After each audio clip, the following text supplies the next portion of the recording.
So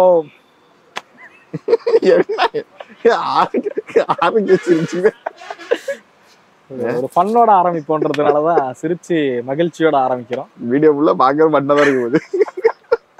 so இன்னைக்கான podcast auto tax எபிசோட்ல நம்ம எதை பத்தி பேச போறோம் அப்படின்னா, முன்னாடி பெட்ரோல் டீசல்னு ஒரு ரெண்டே ஆப்ஷன் தான் இருந்துட்டு இருந்துச்சு. சில பேர் போய் எல்பிஜி போடுவாங்க, அதை விட்டுறலாம்.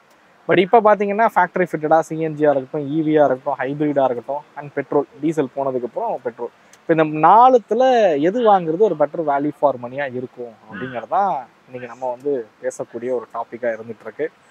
உங்களுடைய கருத்துக்களை பகிர்ந்தீங்கன்னா நல்லாயிருக்கும்.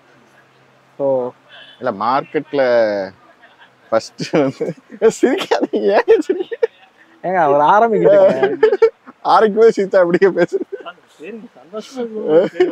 இல்ல. இப்பதான் ஃபர்ஸ்ட் ஆட்டோ டாக்ஸ் எபிசோடுக்கு வராரு. முதல்ல வந்தாரு, நானும் அவரும் விட்டு பேசணும், வந்திருக்காரு. அதான் ஸோ ஃபர்ஸ்ட் மார்க்கெட்ல இருக்க பெர்செப்ஷன், அதாவது அவங்க இருக்க மைண்ட் செட் வந்து ஈவி தான் ரொம்ப அஃபோர்டபுள் அப்படின்னு நினைச்சிட்டு இருக்காங்க.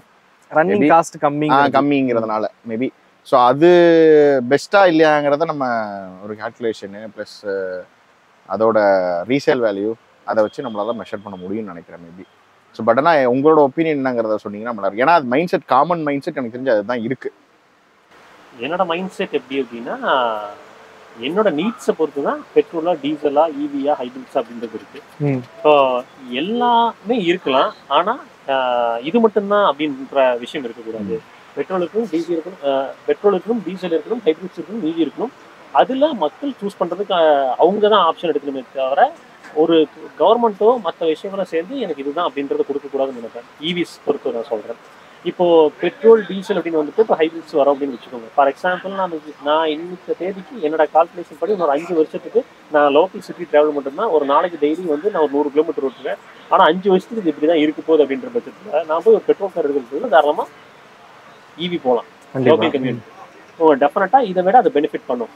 அதுவே நான் ஒரு மாதத்துக்கு 2000-3000 கிலோமீட்டர் ஓட்டுவேன். ஆனால் அது வந்து சிட்டி ப்ளஸ் ஹைவேஸாக இருக்க போகுது. எனக்கு வந்து இந்த நினச்ச டைமில் நான் போகணும். ஈவிஸை பொறுத்த வரைக்கும் நினச்ச டைமில் நீங்கள் போக முடியாது. ப்ரீ பிளான் அப்படின்றது இப்போதைக்கு சொல்கிறேன், இப்போதைக்கு இருந்துட்டு இருக்கு, இன்ஃப்ராஸ்ட்ரக்சர் இருக்கு. அப்போ எனக்கு வந்து இந்த ப்ரீ பிளானிங் இல்லாமல் நான் நினச்ச டைமில் போகணும் அப்படின்றப்போ ஒரு மாசத்துக்கே நான் ஒரு 500 கிலோமீட்டர் 600 கிலோமீட்டர் தான் லிமிடெட் நம்பர்ஸ் கவர் பண்ணணும்னா பெட்ரோல். ஓகேங்களா. டீசல் வந்து பார்த்தீங்கன்னா எனக்கு 1 லட்ச ரூபா ஜாஸ்தி இருக்கு. அந்த 1 லட்ச ரூபா காஸ்ட்டை நீங்கள் ஒரு 2 வருஷத்துல எடுக்க முடியுமா? அப்போ நீங்கள் அதிக கிலோமீட்டர்ஸ் ஓட்டுனீங்கன்னா அந்த டீசலுக்கு இன்வெஸ்ட் பண்ண காஸ்ட் எடுக்க முடியும். அதே தான் ஹைபிரிட்ஸ்க்கும். சரி, இப்போ உங்களோட சண்டைகள்லாம் கொஞ்சம் விலகி இருந்து வேடிக்கை பார்த்துட்டேன். என்னோட கருத்தை நான் சொல்றேன். என்னோட கருத்து என்னன்னா, நீங்க சொன்னதுக்கு ஒரு மாறுபட்ட கருத்து என்னன்னா, ஏன் சிஎன்ஜி போகக்கூடாது? போகலாம்.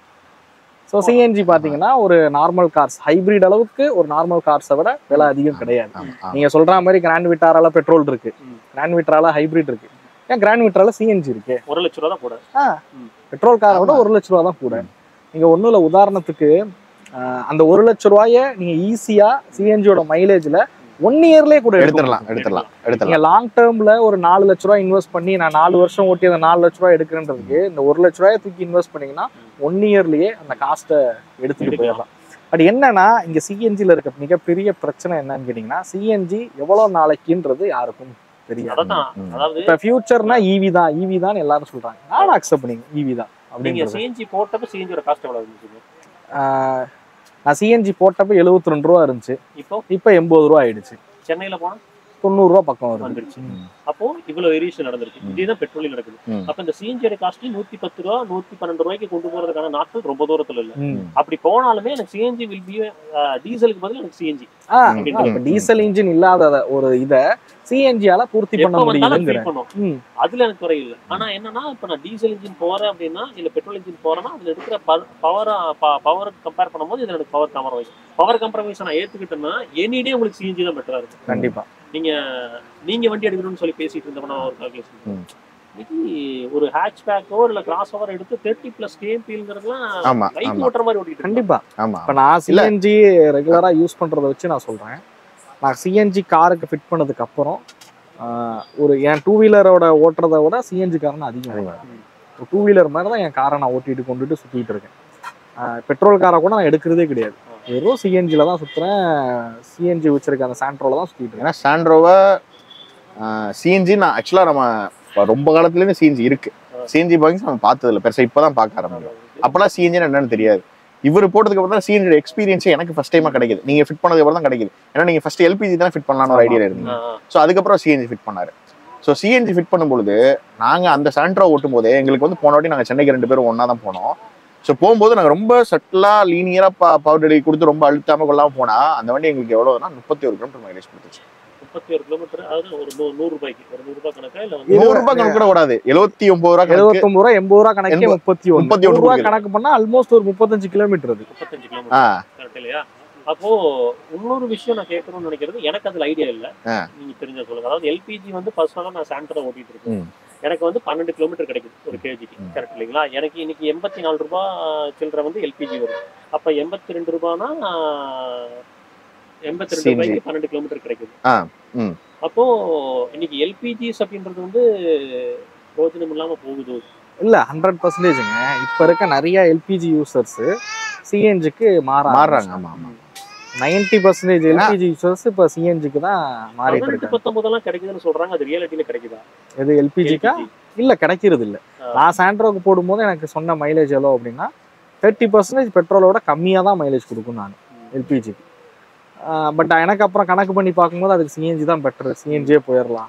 சிஎன்ஜி இப்போ ஒன்றும் எல்பிஜி கிட் வந்து 18,000 20,000 தாங்க அதிகபட்ச செலவாகுது.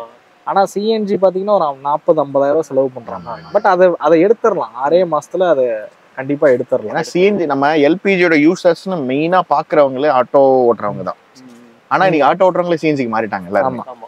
நீங்க பங்க்ஸுக்கு போனீங்கன்னா ஆட்டோ கூட தனி கவுண்டர்ஸ் வச்சிருக்காங்க. அது ஒரு விஷயம் எவிடென்ட் நமக்கு காமிக்குது இல்ல. அஃபோர்டபிலிட்டி அப்படின்றது எக்கனாமிக்கலி அவங்க வந்து ஆட்டோ ஓட்டுறவங்களுக்கு எக்கனாமிக்கலி இருந்தாதான் அந்த. ஆமா ஆமா ஆமா, அப்போ அது எக்கனாமிக்கலா இருக்கு, கரெக்ட் இல்லையா?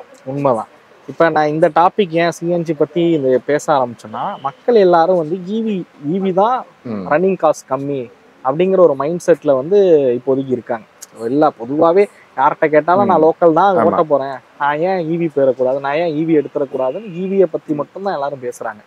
ஒரு சிம்பிளா ஒரு கால்குலேஷன் சொல்லணும் அப்படின்னா, டியாகோல வந்து பெட்ரோல் இருக்கு, சிஎன்ஜி இருக்கு, ஈவி இருக்கு. டியாகோட பெட்ரோல் காஸ்ட் வந்து 4,99,000 ரூபாய்க்கு உங்களால பெட்ரோல் மாடல் வாங்க முடியும். சிஎன்ஜி போறீங்கன்னா 5,99 ஆகுது, ஈவி போறீங்கன்னா 7,99. இதெல்லாம் பேசிக் மாடல்.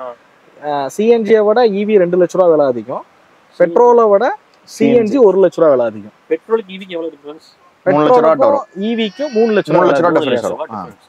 ஆனா நான் என்ன சொல்றேன்னா, நம்ம இப்ப நான் வீட்டுல சார்ஜ் போட்டு கார் ஓட்டுறன்றது ஒரு பக்கெட்டு. இன்கேஸ் லாங் ரைடுன்னு எடுத்துட்டு போனோம்னா கமர்ஷியல் காஸ்ட்ங்கிறது ஆல்மோஸ்ட் பெட்ரோலுக்கு ஈக்குவலா அந்த காஸ்ட்டை வந்து வந்துருது. பெட்ரோல் அட்லீஸ்ட் சிஎன்ஜியை விட அதிகமான காஸ்ட்டை தான் நீங்க போடுறீங்க. ஒரு நாங்க ரெகுலரா போயிருக்கோம், நிறைய வீடியோஸ் பண்ணியிருக்கோன்றதுல சொல்றேன். ஜியான் சார்ஜிங் ஸ்டேஷன்லயே நம்ம போய் டியாகோ ஈவியை சார்ஜ் பண்றோம்னு வச்சுங்க, லாங் ரேஞ்ச் மாடலை சார்ஜ் பண்றோம்னு வச்சுங்க. எனக்கு ஒரு கால்குலேஷன் சொல்லுங்களேன், ஒரு ஃபுல் சார்ஜ் நான் பண்றேன், எனக்கு எவ்வளவு செலவாகும்? 450 ரூபாயிலிருந்து 500 ரூபா வரும். 500 ரூபா ஒரு டியாகோ ஈவிக்கு ஒரு 180 கிலோமீட்டர் வந்து போக முடியும். 180 கிலோமீட்டர். இதுவே வந்து நான் 450 ரூபாய்க்கு சிஎன்ஜி பிடிக்கிறேன். இதே 101 இல்ல, என்னோட டேங்க் வந்து சிஎன்ஜி வந்து 30 கிலோமீட்டர் 27 கிலோமீட்டர்ல இருந்து 30 கிலோமீட்டர் வரைக்கும் டியாகோ வந்து சொல்றாங்க. அதுல வந்து 10 கிலோ டேங்க் இருக்கும். ஸோ 80 ரூபான்னு வச்சாலும் 800 ரூபாய்க்கு நம்ம பிடிப்போம். ஸோ அப்படி பாத்தீங்க அப்படின்னா 300 கிலோமீட்டர் வந்து போக முடியும். 400 ரூபாய்க்கு கணக்கு பண்ணீங்க அப்படின்னா 150 கிலோமீட்டர் வந்து டியாகோவால வந்து போக முடியும்.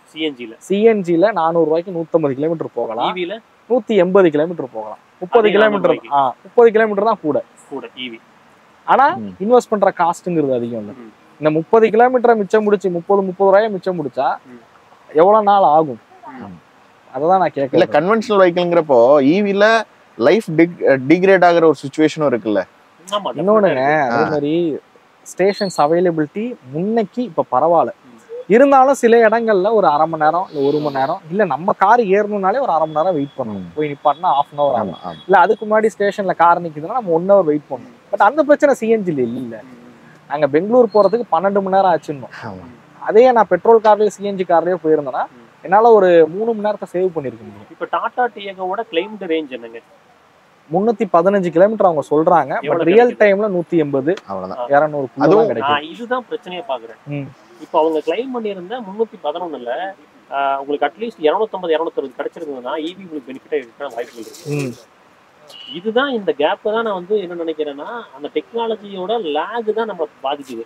இப்போ இதே வந்து நீங்க எம்ஜி ZSEVயோ இல்லை வந்து பிவிடியோ இல்லை வந்து ஹிண்டையோ இவங்களோட எலக்ட்ரிக் டெக்னாலஜி எடுத்துக்கிட்டீங்கன்னா பேர் மினிமம் அவங்க சொல்ற ரேஞ்சில் இருந்து ஒரு 60-70 தான் குறைஞ்சு கிடைக்குது. அப்போ அந்த 60-70 குறைஞ்சு கிடைச்சதுன்னா நீங்க கேட்குற மாதிரி இவி பெனிஃபிஷியலா இருக்கிறதுக்கான வாய்ப்புகள் இருக்குது.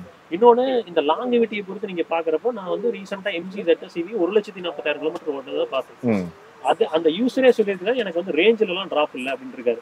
அப்போ 8 வருஷம் 1,60,000 கிலோமீட்டர் வாரண்டி அப்படின்னு சொல்லி கொடுக்கும்போது 8 வருஷத்துக்கு 160க்கு எனக்கு பிரச்சனை இல்லை அப்படின்றது தெரியும். அதுக்கப்புறம் சேல்ஸ் ரீப்ளேஸ் பண்ணலாம்னு சொல்றாங்க. அதெல்லாம் நடந்தாதான் ரியாலிட்டி தெரியும். நடக்காத வரைக்கும் நமக்கு எதுவும் தெரியாது. உண்மைதான். சொல்ற ரேஞ்ச் கிடைச்சதுன்னா டெஃபினட்டா ஈவிஸ் வில் பி பெட்டர். பட் சொல்ற ரேஞ்ச் எனக்கு கிடைக்கிறது இல்லை. ஏன்னா மாஸ் வேல்யூமா நீங்க கார் செல் பண்ணதுக்கு அப்புறம் அதோட சர்வீசபிலிட்டியும் ரொம்ப கொஸ்டினபிள் ஆயிடுதுல்ல உங்களுக்கு. ஏன்னா அது வந்து ஜஸ்ட் லைக் இதுன்னு ஒரு பல்ப் எடுத்து மாற்ற சுச்சுவேஷன் கிடையாது. ஒரு பேட்டரி மேக் பண்றதும் ரொம்ப ஈஸியும் கிடையாது. நீங்க ஆல்ரெடி ஒரு பேட்டரியை மேனுஃபேக்சரிங் வீடியோ போடுறதுக்கு இல்லைங்க, நல்லாதான் சொல்றேன். அதான் இல்லைங்க, அப்படி பார்க்கும் பொழுது ஒரு பேட்டரியை உருவாக்கி கொண்டு வந்து நீங்க மாஸ் வால்யூம்ல ஒரு காரை செல் பண்ணிட்டீங்க, ஈவி காரை செல் பண்ணிட்டீங்கன்னா மேபி அது பேட்டரி ரீப்ளேஸ் பண்றதும் கொஞ்சம் கஷ்டம் தான். உண்மைதான். இன்னொரு ஃபேக்டர், இன்னைக்கு நான் ஒரு பெட்ரோல் இன்ஜின்ல பிரச்சனை எல்லாத்தையுமே பிரிச்சு நான் ஒர்க் ஷாப்ல வேலை செஞ்சிட முடியும். பேட்டரியில பிரச்சனைனா பண்ண முடியாது. அது ஒன்லி ரீப்ளேஸ்மென்ட். நீங்க ரீப்ளேஸ் தான் பண்ணி ஆகணும். ஃபேக்டரி என்ன சொல்றானா IP67 ரேட்டிங்கோட வருது. பிரிச்சனா அது முடிஞ்சது. அப்போ நீ அந்த ஃபேக்டரியில தான் பண்ணி ஆகணும். அப்போ அதனால என்ன பண்றாங்கன்னா டைரக்டா பேட்டரி ரீப்ளேஸ்மென்ட் போகுது. இது நிறைய நடக்குது. ஃப்ரெண்டோட அந்த டியாகோ வந்து ஒரு வாரமா வண்டி எடுக்கவே இல்லை. பேட்டரி சம்திங் ஏதோ பிரச்சனை. கொண்டு போய் விட்டப்ப புது வண்டி 1 வருஷம் தான் ஆகுது. அப்போ என்ன பண்ணிட்டாங்க, பேட்டரியில கம்ப்ளைண்ட் சார், ஸோ அதனால நாங்கள் என்ன பண்ணியிருக்கோம், செல்ஸ் மட்டும் சேஞ்ச் பண்ணி கொடுத்துருக்கோம் அப்படின்னாங்க. பட் அது அப்புறம் என்ன பண்ணாங்கன்றத எங்களுக்கு சொல்லலை. அவங்க சொன்னது செல்ஸ் சேஞ்ச் பண்ணியிருக்கோம், அதனால தான் 1 வாரம் ஆச்சு, இப்போ எல்லாம் முடிஞ்சிருச்சு நீங்கள் எடுத்துக்கிட்டாங்க. பட் ஓகே, குயிக்காக அதை அட்ரஸ் பண்ணி டக்குன்னு முடிச்சு அதை கொடுத்துட்டாங்க. 1 வாரம் ஆச்சு தான். பட் நான் 1 வாரம் ஆனதை தப்பா சொல்லலை. ஏன்னா புது டெக்னாலஜி இப்போ ஆக தான் செய்யும். ஐசி இன்ஜின்ஸ் 1 வாரம்னா நம்ம கத்தலாம், என்ன பண்ணிட்டு 1 வாரம் வச்சு என்ன பண்ணிட்டு. பட் புது டெக்னாலஜினும் போது அவங்க டைம் கொடுத்து தான் ஆகணும். ஸோ அவங்க டைம் கொடுத்து அவங்க ஒர்க் பண்ணி அதை ப்ராப்பராக பண்ணி கொடுத்தாங்க. பட் இப்போ நல்லா தான் வண்டி ஓடிட்டு இருக்கு, நான் இல்லைன்றத சொல்லலை. பட் என்னன்னா இந்த புது டெக்னாலஜிக்கு அடாப்ட் ஆகுறது தான் இங்கே கொஞ்சம் கஷ்டமா இருக்கு. எனக்கு முடிஞ்ச ஒரு ஹெல்ப் பண்ணுங்க. நீங்க எடிட்டோரியல் டேபிள் போகும்போது கிராண்ட் விட்டாராவோட மைல் ஹைபிரிட் எடுத்துக்கோங்க. அது வந்து பெட்ரோல் கார் வச்சுக்கோங்க. கிராண்ட் விட்டாரோட ஸ்ட்ராங் ஹைபிரிட் எடுத்துக்கோங்க. டாடா கர்வ்ல ஈவி எடுத்துக்கோங்க. அதே செக்மெண்ட் நான் சொல்றேன். அதே மாதிரி கிராண்ட் விட்டாரோட சிஎன்ஜி எடுத்துக்கோங்க. இது 4ஐயும் போடுங்க. அதுல ரிட்டர்ன் அண்ட் இன்வெஸ்ட்மெண்ட் எவ்வளவு டேஸ்ல எடுக்க முடியுது, எது என்ன பிரைஸ்க்கு எவ்வளவு கிலோமீட்டர்ஸ் வந்து கொடுக்குது, அது ஒரு கால்குலேஷன் போட்டீங்கன்னா அப்படியே பட்டுன்னு நம்ம வீடியோட எண்ட்ல நம்ம 1 lakh கிலோமீட்டரா மார்க் வச்சுக்கலாம். 1 lakh கிலோமீட்டர் மார்க் வச்சுட்டு அத ரீசேல் வேல்யூ நம்ம இவ்வளவு இருக்குன்னு ஒரு ப்ரெடிக்ஷன் வேணா வச்சுக்கலாம். டெஃபினட்டா நீங்க ரீசேல் வேல்யூ செக் பண்ண முடியும். இல்ல நீங்க சொல்ற இந்த கால்குலேஷன் வந்து நான் ஓவராலா ஒரு நாள் நாங்க ஒர்க் அவுட் பண்ணல, ஒரு சண்டை வந்துருச்சு. ஈவி யூசருக்கும் நான் சிஎன்ஜி வச்சிருக்கேன், இவர் ஐசி இன்ஜின் ஒரு சண்டை போட்டுக்கிட்டோம். பெங்களூர்ல சண்டை போட்டுக்கிட்டே ஆனா அவரு எல்லாம் அப்ப கணக்கு பண்ணும்போது எனக்கு சிஎன்ஜி தான் பெனிஃபிட்டா பண்ணுச்சு. So end of the day CNG cars வந்து பெட்ரோல் அளவுக்கு ரீசேல் போல அப்படின்னு நீங்க சொன்னாலும், பட் ஈவியோட ரீசேல் கொஞ்சம் அதிகமா தான் இருக்கும். சிஎன்ஜிக்கு சொல்றேன். கண்டிப்பா ஈவியோட ரீசேல் வேல்யூ கொஞ்சம் அதிகமா தான் இருக்கும். இல்லைங்க, இது ஸ்கிராபுக்கு கொண்டு போங்க, இது ஸ்கிராபுக்கு தான் போகுங்கிற சுச்சுவேஷனே கிடையாது அதுக்கு. ஆமா, எப்படியா இருந்தாலும் அதை நீங்க ஒர்க் பண்ணி வேலை பார்த்து ஓட்ட பண்ண முடியும். ஸோ அந்த நீங்க பேட்டரி போயிருச்சு, பேட்டரிக்கு நீங்க 2.5-3 லட்ச ரூபா செலவு பண்ணி அந்த காரை வந்து எடுத்து ஓட்டணும் அப்படின்னும் போது யாருக்கும் மனசு வராது. பட் ஓகேங்க, இன்ஜினோட ஹெட் போயிருச்சு, ஹெட்டை கிளீன் பண்ணி கொண்டுட்டு போட்டோம்னா ஒரு 30,000 இந்த வண்டி ரெடி ஆயிரும்னா அப்ப செய்ய தயாரா இருப்பாங்க. இந்தியன்ஸோட மைண்ட் செட் அதான். நம்ம போனுக்கே வந்து இன்னொரு பேட்டரி மாத்துறப்ப அந்த பழைய ஒரு ஒரிஜினாலிட்டி இல்லாத ஒரு ஃபீல் இருந்துகிட்டே இருக்கும். கண்டிப்பா நீங்க என்னதான் கம்பெனில கொடுத்து மாத்தினாலும், என்னதான் புதுசாவே மாத்தினாலும் நமக்கு அந்த ஒரிஜினாலிட்டி கிடைக்காது. ஏதோ ஒரு ஃபீல் லேக் ஆகிற ஃபீல், இது மாத்திட்டோங்கிற ஃபீல், இது நல்லா இருக்கும். அது சப்போஸ் ஈவி வாங்கி ஏதோ ஒரு ப்ராப்ளம் வந்துருச்சு அப்படின்னா திருப்பி அந்த ப்ராப்ளம் எப்போ வரும், வந்தா யார, ஏன்னா அது நார்மல் கன்வென்ஷனல் வெஹிக்கிள் கிடையாது, எங்க வேணாலும் விட்டு பார்க்க. ஸோ எங்கேயாவது சும்மா ஒரு 100 கிலோமீட்டர் போயிட்டு வரதுக்குள்ள ஏதாவது நடந்தா கூட என்ன நடக்குங்கிற பயம் வரதுக்கு கூட வாய்ப்புகள் நிறைய இருக்குது. சிஎன்ஜி போறப்ப அந்த பூட் ஸ்பேஸ், ஆமா, அதுக்கு தான் இப்ப 2 சிலிண்டர் வச்சிருக்கோம்ல நாங்களே. அவங்கள்ட்ட இடையிலே விட்ட ஃபோன் பண்ணி கேட்டேன், அங்க இந்த மாருதியில எதுவும் டியூவல் சிலிண்டர் வரதுக்கு வாய்ப்பு இருக்குமா? அதாவது சுத்துறது பூரா என் கூட அவர்கிட்ட ஃபோன் பண்ணி கேட்பீங்களா? அது மாருதியில மட்டும் இங்கிட்ட வந்துடுறது இல்லங்க, மாருதின்றனால அவர்கிட்ட போயிட்டீங்க. இல்லங்க, மாருதி அவர் தான் நாங்க நண்பர், உற்ற நண்பர்கள் 2 பேரும்.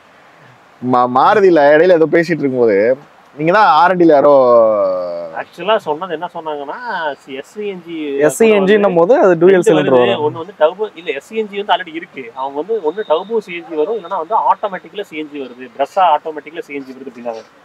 அப்போ தான் சரி யோசிச்சேன், ஓகே இது ரெண்டு எது வந்ததுனால நல்ல விஷயம் யோசிச்சேன். விளம்பரம் அடிச்சாங்க, அதுக்கப்புறம் அப்படியே அதை டிராப் பண்ணிட்டாங்க. அது என்ன எதனாலன்னு தெரியல. மேபி வந்து டெஸ்டிங் பண்ணதுல உங்களுக்கு அது செட் ஆகலையா, சூட்டபிள் ஆகலையா தெரியல. எனக்கு இந்த பிரான்ஸ்ல 6000 கொடுத்துட்டு ஸ்பேர் வீல கழட்டினா பாருங்க, அப்ப தோணுச்சு, டே நீ சிஎன்ஜி கார்ல இதை செஞ்சீங்கன்னா பரவாயில்ல, இதுல போய் என்னையா பண்றீங்க அப்படிங்கிற மாதிரி எனக்கு தோணுச்சு. சிஎன்ஜி கார்ல ஒரு டூயல் சிலிண்டர் கொடுத்துட்டு நான் ஸ்பேர் வீல் கொடுக்க மாட்டேன்னா நான் அக்செப்ட் பண்ணிக்கிறேன். இல்லைங்க, டியூயல் சிலிண்டர் கொடுத்துட்டா ஸ்பேர் வீல்ல நம்ம அக்சசரிஸா வாங்கி மேல போட்டுக்கல, எந்த பிரச்சனையும் கிடையாது. புரியுதா உங்களுக்கு? அதையும் பண்ண மாட்டாங்க. இல்ல சிஎன்ஜி கார்ஸ்ல இப்ப பெரிய காம்ப்ரமைசஸ் பூட் தான். ஆமா, நீங்க இன்னைக்கு கிராண்ட் விட்டாரால, ஹுண்டாய் கிரிட்டால, அப்புறம் இந்த மாதிரி இருக்கக்கூடிய காருக்குள்ள ட்வின் சிலிண்டர் டெக் வச்சு காரை கொண்டு வந்தீங்கன்னா யோசிச்சு பாருங்க, பூட் ஸ்பேஸ்க்கு பூட் ஸ்பேஸ் கிடைக்கும். பூட் ஸ்பேஸ் கிடைச்சிரும். ஹைபிரிட் எப்படி பேட்டரி வைக்கிற இடத்துல அது மாதிரி வச்சு நீங்க கரெக்டால பேசும்பொழுது ஒரு நாள் நானும் ஒரு கோயம்புத்தூர் ஈரோடு உங்களுக்கு தான் வந்துட்டு இருந்தோம் நினைக்கிறேன். ஒரு ஃபார்ச்சுனர் கிராஸ் அடிச்சு இந்த ஃபார்ச்சுனர்ல சிஎன்ஜி வச்சா எவ்வளவு மைலேஜ் கிடைக்கும். அதாவது சிஎன்ஜில போய் எல்லா இந்த வண்டியை பார்த்தாலும் அந்த சிஎன்ஜி போட்டா எவ்வளவு மைலேஜ். அதாவது நாங்க எங்களோட 2 பேரும் வேலை என்ன தெரியுமா, சிஎன்ஜி ஃபில் பண்ணும்போது எப்படி ஒரு 2-3 காசு மட்டும் நிக்கும். எந்தெந்த காட்ட மைலேஜ் கேட்கல அது எல்லா காட்டையும் போய் மைலேஜ் கேட்கறது எங்க வேலை. பஞ்சு நின்னா போய் கேட்போம். பஞ்ச ஆல்மோஸ்ட் ஒரு 27 வரைக்கும் வருதுன்னாரு ஒருத்தர். 20 அதெல்லாம் மைலேஜா? எர்டிகா நான் கேட்ட வரைக்கும் ஒரு 10 கார் கேட்டிருப்போம். எல்லாமே மினிமம் 25க்கு மேல. 25 மினிமம் 25 தான். 7 பேர் வச்சு 25ங்கிறது பெரிய விஷயம். ஒண்ணு இல்ல, அன்னைக்கு ஈக்குவல இருந்து ஒரு நார்த் இந்தியன் ஃபேமிலி வந்திருக்காங்க. ஃபுல்லா சிஎன்ஜி கேட்கறேன், எவ்வளவு கொடுக்குதுன்னு கேட்டா 25+ அப்படிங்கிறாங்க. ஆனா வந்தது பாத்தீங்கன்னா 8 பேருங்க. அது ஈக்குவல சொல்றேன். ஈக்குவல ஏன்னா அவருக்கு மொழி தெரியல. திருச்சியில நாங்க ஃபில் பண்ணிட்டு இருக்கும்போது அவருக்கு ஹிந்தி தான் பேசுறாரு, அங்க இருக்கவங்களுக்கு புரியல. அதுக்கப்புறம் தான் தெரிஞ்சது ஓகே அவங்க டூர் ராமேஸ்வரம் எங்கேயோ போறதா சொன்னாரு.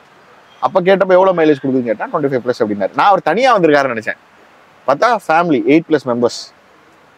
சரி, சிஎன்ஜி ஓகே. ஹைபிரிட் நீங்க இந்த டிரான்சிஷனை பத்தி யோசிச்சீங்களா? இந்தியாவில் நடக்கக்கூடிய இந்த டிரான்சிஷன் அப்படின்றது வந்து ரொம்ப மோசமா இருக்கு. மக்களுக்கான டிரான்சிஷன் இது இல்லை, கவர்மெண்ட்டுக்கான டிரான்சிஷன் இதுவோ அப்படின்னு தோணுது. பெட்ரோல் வந்தாச்சு, டீசல் இருக்கு, ஆல்ரெடி இருக்கு, எல்பிஜி இருந்துச்சு, சிஎன்ஜி கொண்டு வந்தீங்க. சிஎன்ஜி கொண்டு வந்ததுக்கு அப்புறம் வந்து டைரக்டா ஈவிக்கு ஆகுது. ஆமா, அதான் இதே நீங்க போகல. இந்த ஹைபிரிட் சிஸ்டம் முழுசா எக்ஸ்பீரியன்ஸ் பண்றதுக்கு முன்னாடியே நம்ம ஈவிக்கு போயிட்டோம். ஹைபிரிட் பிளக்-இன் ஹைபிரிட் எக்ஸ்பீரியன்ஸ் பண்றப்போ அந்த ஈவியோட நேச்சர், அந்த டிரைவபிலிட்டி நேச்சர் ஓரளவு புரிஞ்சிடும். ஏன்னா எலக்ட்ரிக் மோட்டாரோட அந்த டார்க் கல்றது இதெல்லாம் வந்து அட்லீஸ்ட் வந்து ஒரு 50% பழகிடும். இன்னொன்று, இந்த பிளக்-இன் ஹைபிரிட்டோட டிரான்சிஷன் நடக்கிற டைம்ல ஈவிக்கான இன்ஃப்ராஸ்ட்ரக்சரை பில்ட் பண்ணிடுறோம். அப்போ இது முடிஞ்சு அது அடுத்து வரப்போ ஓகே. ஒரு சில பேர் சொல்றப்ப என்ன சொல்றாங்க அப்படின்னா, ஆல்ரெடி வந்து சைனாலாம் வந்து ஃபர்ஸ்ட் ஈவில போனாங்க, இப்ப டெவலப் ஆயிட்டாங்க. இப்ப நாம வந்து பழைய டெக்னாலஜி பிடிச்சி தொங்கிட்டு இருக்கிற பட்சத்துல நாம வந்து இன்னும் பின்னாடியே தான் இருப்போம் அப்படின்னு சொல்றாங்க. இன்னைக்கு குளோபல் ஸ்டாட்ஸ் எடுத்து பாக்குறப்பவே ஈவிஸை விட்டுட்டு ஹைபிரிட்ஸ்குள்ள திரும்ப வர ஆரம்பிக்கிறாங்க அப்படின்ற ஒரு ஃபீல் இருக்கு. அதே மாதிரி அடுத்து ஹைட்ரஜன் கம்பஷன் என்ஜின்லாம் சொல்றாங்க. ஹைட்ரஜன் ஃபியூல் செல் இருக்கு, பட் ஹைட்ரஜன் கம்பஷன் என்ஜின்லாம் வந்து எந்த அளவுக்கு அந்த ஹைட்ரஜனை சேஃபா கொண்டு வர முடியும் அப்படின்றது ஒரு கண்டிப்பா இருக்கு. ரேஞ்ச் இருக்கலாம். அது எந்த அளவுக்கு சேஃபா ஹைட்ரஜன் அப்படின்றது ஒன்று இருக்குல்ல. இப்ப ஒரு சில ட்ரக்ஸ்ல எல்என்ஜி மோகொண்டு பாக்குறோம். ஆமா, அவ்வளோ எல்என்ஜி நானும் ஒரு தான் பாத்துக்கிட்டே இருப்போம். இவர் சொல்லிட்டே இருப்பாரு. அது இல்லாம சேஃப்டி வைஸாவும் நான் சிஎன்ஜி எல்பிஜிங்கிறத பாக்குறேன். ஏன்னா எங்க ஞாபகம் என்னன்னா, எங்க பெரியப்பாட்டுல இது இருக்கும், ஜிப்சி இருக்கும். ஜிப்சில 2 சீட்டுக்கு நடுவுல வீட்டு சிலிண்டர் போட்டு ஓட்டிட்டு இருப்பாங்க. அந்த சிலிண்டர் மேல 2 பேரும் பார்த்திருப்போம். அப்பெல்லாம் அந்த காலத்துல ஆம்னிலாம் அப்படிதான். ஆமா, அப்படிதான் டிராவல் பண்ணுவோம். ஆனா இன்னைக்கு சிஎன்ஜி எடுக்கிறது பயப்படுறாங்க. மேக்சிமம் அதுக்கு சோசியல் மீடியா ஒரு காரணம்னு சொல்லலாம். அது இடையில ஒரு சில கொஞ்சம் வந்து பாத்தீங்கன்னா அந்த சிலிண்டரோட த்ரெஷ்ஹோல்டுன்னு ஒன்று இருக்கு. அந்த திக்னஸ் அதெல்லாம் ப்ராப்பரா மெயின்டைன் பண்ணாம இடையில வந்து ஒரு சில பேர் லாபத்துக்காக பண்ண விஷயங்கள் வந்து பாத்தீங்கன்னா அந்த சிஎன்ஜி அப்படின்றது மேல உள்ள பரிணாமமே மாறிடுச்சு. நீங்க சொன்னீங்க, ஞாபகம் இருக்குது எனக்கு.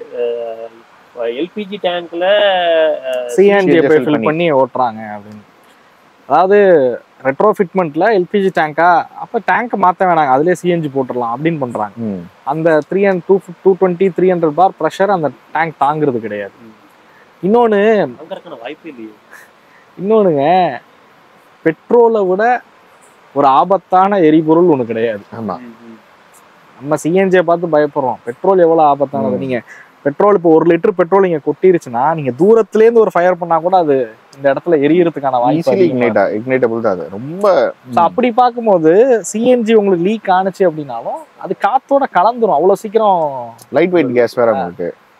ஸோ அதெல்லாம் மக்கள் புரிஞ்சுக்கிறது கிடையாது. ஸோ ஈவியே அடுத்த ஃபியூச்சர் கிடையாது. இன்னும் கொஞ்சம் கொஞ்சமா நம்ம நகர்ந்துட்டு போனோம்னா அந்த ஈவியோட இன்ஃப்ராஸ்ட்ரக்சரும் வந்து கொஞ்சம் பில்ட் ஆகிட்டே போவோம். அடுத்த அப்டேட்டுக்கு நம்ம வர ஆரம்பிப்போம், புது புது விஷயங்களை எக்ஸ்பீரியன்ஸ் பண்ணுவோம். ஒன்றும் இல்லை, சைனா இவ்வளோ ஃபாஸ்ட் இவ்வளோ இதுன்றோம்ல, சைனாலேயே ஒரு ரூல் இருக்கு, நீங்க எலக்ட்ரிக் இவி ஸ்கூட்டர்ஸை பார்க்கிங்ல நிறுத்தக்கூடாது. நீங்க கார் பைக்லாம் இருக்க பார்க்கிங்ல எலக்ட்ரிக் ஸ்கூட்டர்ஸை கொண்டு வந்து நிறுத்தக்கூடாது. அதுக்கு தனியா பார்க்கிங் இருக்கும், தனியா அதை வச்சிருப்பாங்க. ஏன் அப்படின்னா ஃபயர் ஆச்சுன்னா அது அந்த ஸ்கூட்டரோட போயிடணும், இதெல்லாம் ஆகக்கூடாதுன்றது தனியா பிரிச்சிருக்காங்க. ஒன்றும் இல்லை, வீட்டுக்கு கீழே நீங்க பார்க்கிங் வச்சிருக்கீங்கன்னா வீட்டுக்கு வெளியில தான் அதை நிறுத்துறாங்க. இன்னமும் வெளியில நிறுத்துறாங்க, உள்ள கார்லாம் நிற்கும், ஆனா வெளியில ஸ்கூட்டரை கொண்டு போய் நிறுத்திருப்பாங்க. ஏன்னா வெடிச்சிச்சுன்னா கார்லாம் ஆபத்தாயிடுமேன்றதுக்காக. ஏன்னா பத்தி எரியும், அதை அணைக்கவும் முடியாது, சரசரன்னு எரிய ஆரம்பிச்சிடும். அதுவும் இல்லாம எனக்கு என்ன பெரிய டவுட்னா, மேஜரா எல்லாரும் நிறைய பேர் கூட இருக்கலாம், மேபி அதை நீங்க 2 பேரும் சொன்னீங்கன்னா கொஞ்சம் ஈஸியா இருக்கும்னு நினைக்கிறேன். ஏன்னா நம்ம ஒரு 100 இயர்ஸ், சும்மா ஒரு 100 இயர்ஸ் எடுத்துட்டா கூட 100 இயர்ஸ் ஐசி இன்ஜின் வச்சு நம்ம இவ்வளவு தூரம் டிராவல் பண்ணிட்டோம். அங்க அதாவது ஒரு 1900ல அங்கிருந்து ஒரு விஷயம் ப்ரொஜெக்ட் பண்ணோம்னா நம்ம வந்து ஐசி இன்ஜின் வச்சு 100 வருஷம் போயிட முடியும் இருக்கு. பட் இங்கிருந்து ஒரு 100 வருஷத்தை ப்ரொஜெக்ட் பண்ணா 100வது வருஷம் என்ன இருக்குன்னு எனக்கு தெரியல. ஏன்னா ஏகப்பட்ட ஆப்ஷன்ஸ் இப்ப கொட்டி கிடக்குற மாதிரி. இதுல எது ரிலே, அதாவது ஐசி இன்ஜின்ஸ் போகும், ஆனா அது உள்ள பப்பு இருக்க வரைக்கும் தான் பூமிக்குல. ஆமா, இல்லன்ற பட்சத்துல டைம் இருந்த ஆர்என்டிக்கும் அந்த டைம் இருந்த ரெஸ்ட்ரிக்டட் ஆர்என்டிக்கும் இப்ப இருக்கிறதுக்கும் வித்தியாசம் நிறைய இருக்குது. இன்னைக்கு ஆப்பர்ச்சுனிட்டிஸ் நிறைய வந்துருச்சு, அதனால டெக்னாலஜி நிறைய போறாங்க. ஆனா அது எப்படி இவர் சொல்ற மாதிரி இப்ப என்னால ஷோர் ஷாட்டா அடுத்த 100 வருஷத்துல ஹைட்ரஜன் தான் இருக்கும், அடுத்த 100 வருஷத்துல ஹைட்ரஜன் தான் இருக்கும், அடுத்த 100 வருஷம் எரிஞ்சு தான் இருக்குன்னு சொல்ல முடியல. கண்டிப்பா அடுத்த 100 வருஷம் இல்ல, அடுத்த ஒரு 10 வருஷத்தை சொல்ல முடியல. எனக்கு சிஎன்ஜி அடுத்த ஃபியூச்சரா கேட்டா கேள்விக்குறியாதான் இருக்கு. இல்ல கிடைக்குமா? ஆமா, வாய்ப்பே இல்லை அப்படிங்கிற மாதிரி. இல்ல அது வாய்ப்பு, ஏன்னா நம்மளால எவ்வளவுதான் எக்ஸ்ட்ராக்ட் பண்ண முடியும், எல்லாத்தையும் எக்ஸ்ட்ராக்ட் பண்ணிட்டாச்சு. E20 ஒரு ஃபியூவலை கொண்டு வந்து அது என்ன நடக்குதுன்னு நான் சொல்லியிருந்தேன். E20 E85 வந்துருச்சுங்க. இப்ப E85 லான்ச் பண்றாங்க. 300F CB300F ஹோண்டா ஓடுது. அதாவது வர்றது பிரச்சனை இல்ல, ஸ்டாண்டர்டைஸ் தான் E20 போனன்னு வச்சுக்கோங்க, எந்த வண்டி பாதிக்குது அப்படின்றது தான் விஷயம். E20யோட அவைலபிலிட்டி அதிகமாயிடுச்சு, E5 E10 கிடைக்க மாட்டேங்குது அப்படின்னா நீங்க பழைய பைக்ஸை ஓட்டவே முடியாது, பழைய கார்ஸை ஓட்ட முடியாது. போய் E20 போட்டிங்கன்னா லாங் டேர்ம்ல பிரச்சனை கொடுக்க ஆரம்பிச்சிடும். ஆமா, தாராளமா வரும், உடனே நடக்காது, பிரச்சனைகள் வரும். இன்னொன்று சொல்லணும் அப்படின்னு நினைச்சேன், கார்ஸோட எண்ணிக்கை வந்து நாளுக்கு நாள் அதிகமாயிட்டே தான் இருக்கு. அதனாலதான் இந்த பிரச்சனைகள் இப்ப அதிகமா வரதுக்கான காரணம். கார்ஸ் பார்த்தீங்க அப்படின்னா, நான் இந்த ஆட்டோமொபைல் ஃபீல்டுக்குள்ள வந்து வேலைக்கு ஸ்டார்ட் பண்ண சமயத்துல ஃபர்ஸ்ட் டைம் பையர்ஸ் அதிகமா இருந்தாங்க. இப்போ ஃபர்ஸ்ட் டைம் பையர்ஸ் குறைஞ்சிட்டாங்க, ரீப்ளேஸ்மெண்ட் பையர்ஸ் அதிகமாயிட்டாங்க. இந்த ஃபர்ஸ்ட் டைம் பையர்ஸ்லாம் இப்போ எங்கே போயிட்டாங்கன்னு கேட்டிங்கன்னா, இவங்க எல்லாம் யூஸ்டு கார்ஸுக்கு போயிட்டாங்க நிறைய பேர். ஸோ அப்படி பார்க்கும்போது கார்ஸோட சேலு ஆர்டிஓவில் ரிஜிஸ்ட்ரேஷன் எடுத்து பார்த்தா 10 வருஷத்துக்கும் இப்போக்கும் பார்த்தீங்கன்னா கிட்டத்தட்ட 2 மடங்கு அதிகமான ரிஜிஸ்ட்ரேஷன்ஸ் வந்து ஆகிக்கிட்டே இருக்கு. ஸோ இப்படி இருக்கிற பட்சத்தில் தான் இப்போ இந்த தட்டுப்பாடு இதெல்லாம் நம்ம வந்து பேசவே ஆரம்பிச்சிருக்கோம். இப்போ அடுத்தது என்ன பண்ணலாம், அடுத்து என்ன பண்ணணும் அப்படிங்கிறத மாறிக்கிட்டே இருக்கிற ஒரு சூழல் வந்து வருது. நம்ம இன்னும் டீசல் இன்ஜினை பத்தி பேசவே இல்லையே. டீசல் அப்படின்றப்போ வந்து இல்ல, நீங்க பேசுறதுக்கு முன்னாடி நான் ஒரு கொஸ்டின் கேட்டுறேன், அந்த கொஸ்டினை வச்சு நீங்க ஃபுல்லாவே சொல்லிருங்க. ஏன்னா அந்த கொஸ்டின் வந்து இப்போ ரீசெண்டா ஒரு சப்ஸ்கிரைபர் வந்து என்கிட்ட கேட்டது, நான் டீசல் வண்டி எடுக்க போறேன், ஆனா எங்களை பொறுத்த வரைக்கும், அதாவது தமிழ் வீல்ஸ் கால்ஸ் பொறுத்த வரைக்கும் ஒரு 10 கால் வந்ததுன்னா 99.9% யாருமே டீசல் பத்தி பேசவே கிடையாது. ஃபுல் அண்ட் ஃபுல் பெட்ரோல் தான். அது மஹேந்திரா இருந்தாலும் சரி, அது டாட்டாவா இருந்தாலும் சரி. ஏன்னா மஹேந்திரா நம்ம ஆப்வியஸா டீசல் தான் எதிர்பார்ப்போம். அது மாருதியில நம்ம எப்பயுமே பெட்ரோல் போவோம். மஹேந்திரா டீசல், டாட்டா டீசல் போறது தான் எப்பயுமே நம்மளோட ஒரு ஒரு ஒரு இதுன்னு சொல்லலாம், ஒரு ரோட் மேப் சொல்லலாம் வச்சுங்களேன். 3XOல டீசல் அவைலபிளா இருக்கு, பெட்ரோல் கிடைக்கவே மாட்டேங்குது. பெட்ரோலோட வண்டி அவைலபிலிட்டி இல்லை. ஸோ இப்போ என்னன்னா அவங்க கேட்குற கொஸ்டின் வந்து, நான் இப்போ டீசல் வாங்கலாமா வாங்கக்கூடாதுங்கிறது பெரிய கேள்வியா இருக்கு. ஏன்னா டீசல் வண்டி அவைலபிலிட்டி இருக்கு. ஆனா பீப்புள் யாரும் பெருசா டீசலை சஜஸ்ட் பண்றது. ஏன்னா அவங்கள சுத்தி இருக்கிறவங்க கேட்டா பெட்ரோல் வாங்க, டீசலை பேன் பண்ணிடுவாங்க, நீங்க வண்டியை ஓட்ட முடியாது அப்படிங்கிற சஜஷன்லாம் வந்துட்டு தானே இருக்கும். எப்படியும் சுத்தி இருக்கவங்க சொல்லி தான் இருப்பாங்க. ஸோ அப்போ டீசல் வண்டியை வாங்கலாமா வாங்கக்கூடாங்கிற கேள்விதான் முதல்ல. ஃபர்ஸ்ட் இப்போ இருக்கிறத வச்சு நான் சொல்றேன், இந்தியாவுக்கு நான் ஆல்ரெடி சொன்ன மாதிரி இந்தியாவுக்கான ப்ராப்பர் ரோட் மேப் இல்லை. அது எக்ஸாம்பிள் சொல்லணும்னா நான் பேரை சொல்லி கூட சொல்லுவேன். இப்போ நிதின் கட்கரி அவர்கள் வந்து ஒரு விதிமுறைகளை கொண்டு வர நினைக்கிறாங்க அப்படின்னா அது இந்த டைம்ல நடக்கும். ஃபார் எக்ஸாம்பிள் அந்த 6 ஏர்பேக்ஸ் வருது, இந்த டைம்ல 6 ஏர்பேக்ஸ் மேண்டேட்டரி பண்ண போறோம்னு சொல்லி அது கடைசியில வந்து பாரத்தின் அப்புறம் இனிஷியல் ஸ்டேஜஸ்லயும் வந்து பாத்தீங்கன்னா மெண்டேட்டரியா இருக்க போகுது அப்படின்ற மாதிரி தான் ஒரு டாக்ஸ் இருந்துச்சு. அதான் அவங்க சொல்ல மெண்டேட்டரி இருக்காங்க. ஆனா கடைசியில வந்து அது வந்து யார் வேணா கொடுத்துட்டாங்க. இப்போ டீசலை நான் பேன் பண்ண மாட்டேன், இப்போ இல்லை, ஒரு 1 year 1.5 years இருக்கு டீசல் நான் பேன் பண்ண மாட்டேன். ஆனா டீசலை மக்கள் வாங்குறதுக்கு இல்லாம பிராண்டு விற்கிறதுக்கு இல்லாம என்னால டாக்ஸ்ல என்ன பண்ண முடியுமோ அதை நான் பண்ணுவேன் அப்படின்னா. அதாவது இப்ப என்ன சிச்சுவேஷன்னா டீசல் சப்ளை எல்லாம் இருந்துட்டு தான் இருக்கும். ஏன்னா டீசல் தான் மேஜர் வந்து டிரான்ஸ்போர்ட்டேஷனுக்கே. அதாவது நம்ம டிரான்ஸ்போர்ட்டேஷன் டீசல் தேவை, டீசல் தான் வேணும். அப்படின்னும் போது டீசல் கிடைச்சிட்டு தான் இருக்கும். ஆனா டீசல் காரை தர மேனுஃபேக்சரர்ஸ் தர மாட்டாங்க. இப்ப குறைஞ்சுக்கிட்டே வர ஆரம்பிக்கும் டீசல் மேனுஃபேக்சரிங் குறைச்சிக்கிட்டே. ரீசெண்டா நான் ஹுண்டாயோட ஆர்டிகல் ஒன்று படிச்சேன், டைம்ஸ்ல படிச்சேன்னு நினைக்கிறேன். அதுல என்ன போட்டிருந்தாங்கன்னா எங்களை இன்னும் ப்ரெஷர் பண்ணிட்டு தான் இருக்காங்க டீசலை நிறுத்த சொல்லி. பட் எங்களால எவ்வளவு எக்ஸ்டெண்ட் போக முடியுமோ அவ்வளவு எக்ஸ்டெண்ட் வரைக்கும் நாங்க போறோம், அவ்வளவுதான். Hyundai i20ல டீசல் இருந்துச்சு, சரிங்களா, பெட்ரோல் இருந்துச்சு, சரிங்களா. அந்த டீசலை அவங்க நிப்பாட்டத்துக்கிற காரணம் என்ன? ஃபர்ஸ்ட் விஷயம் மேல இருந்து ப்ரெஷர் வந்ததுனாவே இருக்கட்டும். ஆனா இன்னைக்கு டீசலோட காஸ்ட் 1 லட்சம் 1.5 லட்சம் 70,000 இருந்தது, 80,000 இருந்தது, 1 இருந்தது, 1.5 லட்சம் வரைக்கும் போகும். மக்கள் அதை வாங்க மாட்டாங்க, அவ்வளவுதான். இன்டைரக்டா அதை தான் கவர்மெண்ட் பண்ண ட்ரை பண்றாங்க. ஆனா கம்ப்ளீட்டா பேன் ஆகுமா அப்படின்னு கேட்டீங்கன்னா ஒரு வருஷத்துக்கு முன்னாடி கேட்டீங்கன்னா கூட என்னால சொல்ல முடிஞ்சுது. இன்னைக்கு இவங்க இருக்கிற நிலைப்பாடுல பண்ணுவாங்களா மாட்டாங்களான்னு தெரியல, அப்படியே அந்த பெல்ட் அடிக்கிறாங்க. இப்ப ரீசெண்டா கேட்டப்ப அவர் அதே வார்த்தை தான் சொல்றாரு, டீசல்ல வந்து நாங்க பேன் பண்ணணும்னு நினைக்கல, பட் அது வந்து இன்டைரக்டா டீசல் வந்து இன்னும் போயிட்டு இருந்தா டாக்ஸ்ல தான் நாங்க ப்ளே பண்ணுவோம். பேன்னா சொல்லுங்க, இல்ல என்ன ரோட் மேப்போ அதை வெளிப்படையா சொல்லுங்க. அடுத்து நான் சிஎன்ஜி ஃபோக்கஸ் பண்றேன், ஹைட்ரஜன் ஃபியூல் செல் ஃபோக்கஸ் பண்றேன், இவி ஃபோக்கஸ் பண்றேன், ஏதாவது ஒண்ணு சொல்லு. எதையுமே சொல்ல மாட்டேங்கிறீங்க. அப்போ என்னதான் ரோட் மேப் இந்தியாக்கு அப்படின்ற மாதிரி தான் இருக்கு. இல்ல நான் என்ன யோசிச்சேன் அப்படின்னா, அதாவது நான் என் பாயிண்ட் ஆஃப் வியூல நான் எப்படி சொல்லணும்னு நினைக்கிறேன்னா, இன்னைக்கு டீசல் வண்டி நீங்க ஆசைப்படுற ஒரு கார்ல இருக்கு அப்படின்னா இன்னைக்கு வாங்கி தாராளமா. ஏன்னா அதை உங்களால 15 வருஷம் ஓட்ட முடியும். ஆனா 15 வருஷத்துக்கு அப்புறம் நீங்க திருப்பி ரினிவல்னு போறப்போ அந்த ரினிவல் கொடுப்பாங்களான்னு எனக்கு தெரியாது. ஸோ இந்த பாட்காஸ்ட் வந்து இந்த சமயத்துக்கு எதை வாங்குறது பெனிஃபிட் அப்படிங்கிறது தான். அப்போ என்னைய பொறுத்த வரைக்கும் நான் சிஎன்ஜியை சொல்லுவேன். இந்த சமயத்துக்கு இப்போதைக்கு சிஎன்ஜி வந்து போகலாம், அதிகமான கிலோமீட்டர் உங்களுக்கு ஓடும், ஹைவேஸில் ட்ராவல் பண்ணுவீங்க, எனக்கு மைலேஜ் கொடுக்கணும்னா சிஎன்ஜி போகலாம். மேபி இல்லை எனக்கு கிலோமீட்டர்ஸ் கம்மியாக தான் ரன் ஆகும், எனக்கு ஒரு மாதத்துக்கே அதிகபட்சமே ஒரு 500 கிலோமீட்டர், வருஷத்துக்கு ஒரு 5000 கிலோமீட்டருக்குள்ளே தான் ஓட்டுவீங்கன்னா பெட்ரோலே எடுத்து பெட்ரோலே ஓட்டிருங்க, அவ்வளோதான். பூட் ஸ்பேஸ் காம்ப்ரமைசஸ் இருக்காது. எப்பயாவது தான் லாங் ரைட் போவீங்கன்னா பெட்ரோலே போட்டு போயிருங்க, எதுக்கு 1 லட்ச ரூபா கூட கொடுத்து சிஎன்ஜி போகணுங்கிறதான் என்னோட கருத்து. ஈவி எனக்கு உடன்பாடு இல்லை. நம்ம டிராவல் பண்ணது நாங்கள் ரொம்ப டிராவல் பண்ணிடுவோம் ஈவில. சத்தியமா ஈவி நீங்க இப்போ சென்னைக்கு போறோம், இடையில ஒரு ஸ்டாப் இருந்தாலும் நாங்கள் அந்த கார் போறதுக்கு முன்னாடி நம்ம காரை கொண்டு சொருவுலாம் சொல்லி சண்டெல்லாம் போட்டுருக்கோம், அதெல்லாம் பண்ணுவோம், பூந்து போய் நிறுத்தி இருக்கோம். ஏன்னா ஒரு கார் 1 மணி நேரம் மிஸ்டர் பீன் மாரி போய் நிறுத்தி இருக்கோம். அதாவது ஒரு இடத்துல வந்துச்சு பாருங்க காண்டு, அசால்ட்டா சார்ஜிங் ஸ்டேஷன்ல ஸ்கார்பியோ போட்டு சாப்பிட சார்ஜிங் ஸ்டேஷன் பின்னாடி 3 கார் அடுத்து வந்து நின்னுட்டு இருக்கு. அவன் பாட்டு சௌரியத்துக்கு ஒரு ஸ்கார்பியோ எண்ணெய் நிறுத்திட்டு சாப்பிட போயிட்டான். 3 கார் நிக்கிறோம், அவன் வர வரைக்கும் நின்றுட்டு வந்தாதான் சார்ஜ் போட முடியும். சரியான டென்ஷனு. செக்யூரிட்டியை தான் முடிச்சு கேள்வி கேட்கணும், சார் நான் வெளியில போனேன் சார், நிறுத்திட்டாங்க சார், சாரி சார், மன்னிச்சுங்க சார். இதுல என்ன இன்னொரு கார்னா, எங்களுக்கு முன்னாடி ஒரு கார் நிக்குது, எங்களுக்கு பின்னாடி ஒரு கார் போட்டு அதுக்கப்புறம் நீங்க போட்டு. இதுல என்னன்னா இந்த சார்ஜிங் ஸ்டேஷனை ஸ்கிப் பண்ணிடலான்னு பார்த்தா அடுத்த ஸ்டேஷன் ஒரு 30 கிலோமீட்டர் தாண்டி இருக்கு. ஆனா கார் 15 கிலோமீட்டர் தான் அடுத்து போகும். இதெல்லாம் பெட்ரோலை நம்ம கேன்ல பிடிச்சி வந்து ஊத்திட்டு வண்டி எடுத்து போறதுக்கு ஒண்ணுமே இல்லை. ரொம்ப ஃப்ரஸ்ட்ரேட் ஆயிட்டாங்க. அது நாங்க ஒரு மாதிரி ஜாலி ட்ரிப்பா போனதுனால அந்த ட்ரிப் ஓரளவுக்கு தெரியல. ஃபேமிலிலாம் அர்ஜென்ட்டா போகணும் அப்படின்னா அதெல்லாம் வாய்ப்பே கிடையாது.